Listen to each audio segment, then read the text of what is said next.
Olá, bom dia, sexto ano. Vamos entrar num tema novo hoje, tema 5, Grécia Antiga.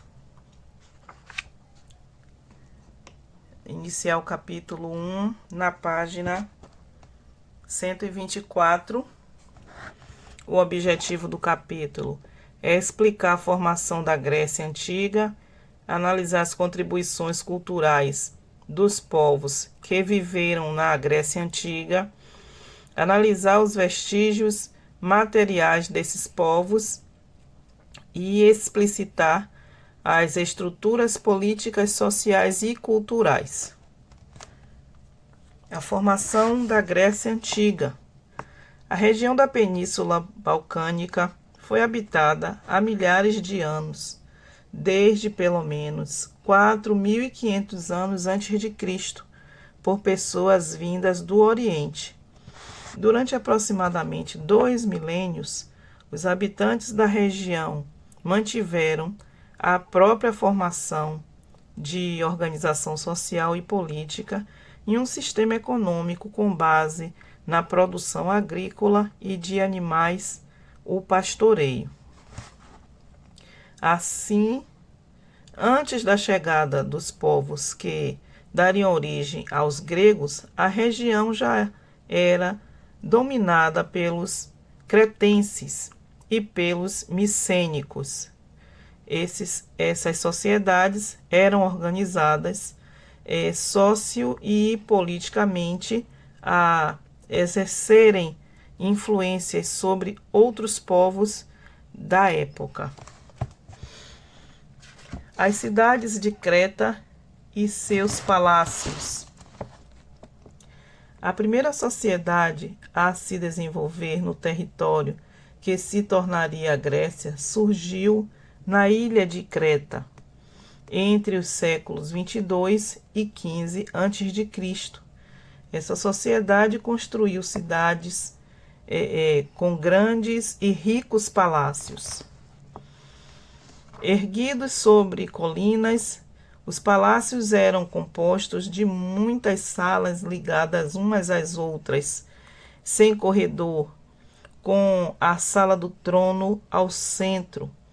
Essas construções abrigavam o rei e provavelmente os altos funcionários do governo, além de servir de centro administrativo e religioso, onde eram realizadas as cerimônias e homenagens aos deuses. A vida cotidiana dos povos cretenses. Nas paredes do palácio cretense foram encontrados pinturas que revelavam o cotidiano das pessoas daquela sociedade. O principal deus dos cretenses era uma figura feminina que simbolizava a fertilidade e zelava pelos animais e plantas. Há indícios de que as mulheres tinham várias ocupações, como sacerdotisa, caçadoras, fiadeiras, entre outras. A sociedade micênica. Os aqueus viviam na Grécia continental, sobretudo no Peloponeso, na Beócia e na África, desde aproximadamente 1900 a.C., na cidade de Micenas, como seu centro cultural. Daí o nome dado a essa sociedade micênica. A sociedade micênica tinha uma organização social semelhante à dos cretenses, porém sem unidade política, o que possibilitou a extinção e a existência de diferentes reinos. Cada um dos seus exércitos eram formados para defender a cada, vamos dizer assim, a cada comunidade pertencentes a eles. Por receio de ataques, os reinos vizinhos, os palácios micênicos eram edificados com altas colinas e cercados por muros. A polis grega.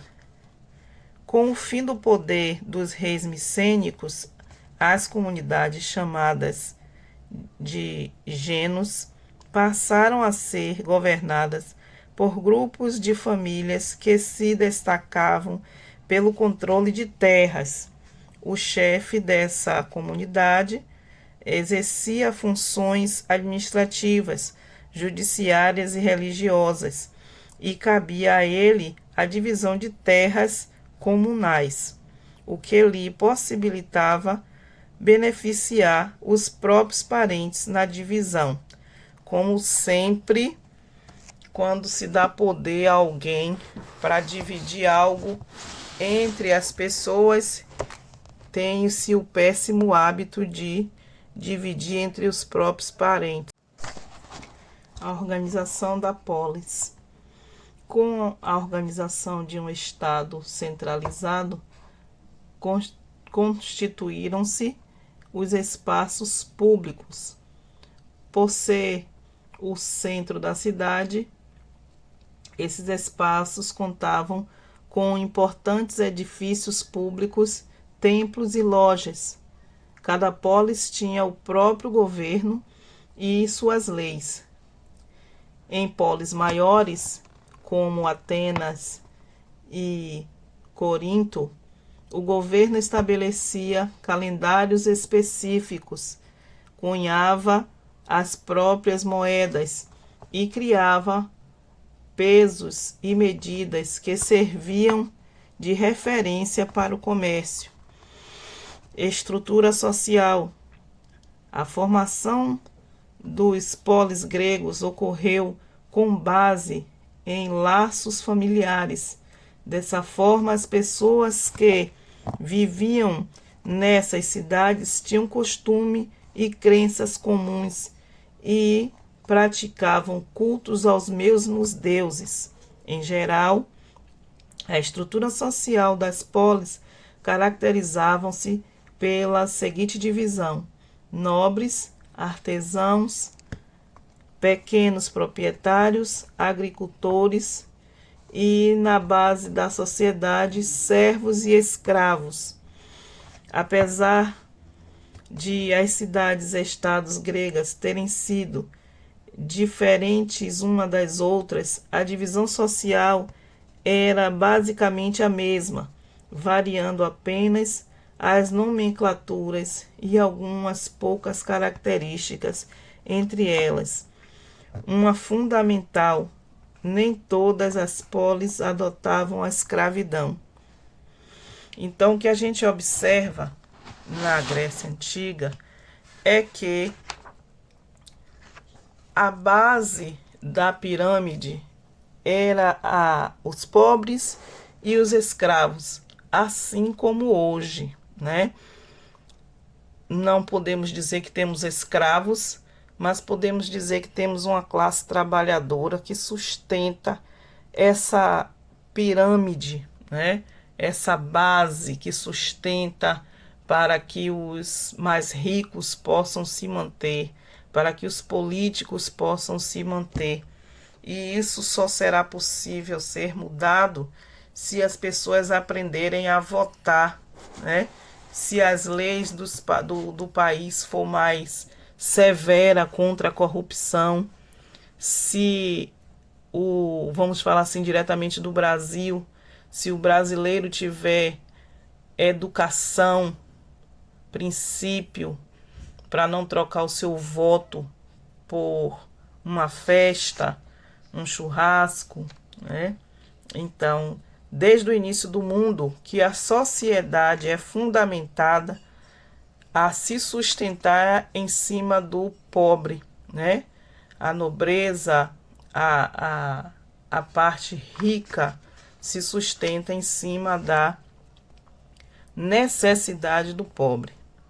Voltando à Grécia, escravidão na Grécia Antiga. Na Grécia Antiga, a escravidão era diferente daquela instituída na América durante a colonização europeia. Em Atenas, por exemplo, entre o século 9 e 6 a.C., ocorria a escravidão por dívidas quando um devedor não conseguia pagar as taxas e os impostos. Essa forma de escravidão durou até 594. Em Esparta, por outro lado, não havia escravidão. Os membros da elite possuíam servos chamados de ilotas. Eram pessoas livres, ainda que não tivessem direito político e só pudessem ficar com metade do que produziam, né? Não deixa de ser um escravo. Bom, nós vamos encerrar aqui esse assunto do capítulo 1, tema 5. Leiam todo o capítulo antes de responder a atividade para que vocês tenham um entendimento melhor. A atividade vai estar na página 129 e vocês vão realizar essa atividade e nós faremos correção na próxima aula. Até a próxima.